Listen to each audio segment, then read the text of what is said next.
ಟೆಂಗಿ check ಮಾಡ್ಬೇಕಲ್ಲ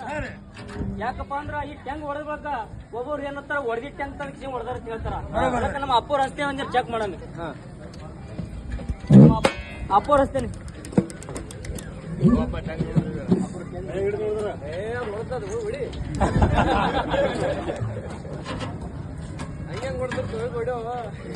ತಮ್ಮ ಅಪ್ಪೋರಿಗಾರ ಕೇಳಿನಿ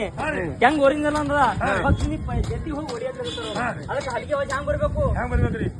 ತುತ್ತೂರೆಲ್ಲ ಕಿವಿ ಹಿರಿಯವ ಅಲ್ಲೇ ಗಡಪ ಹೊಡಿ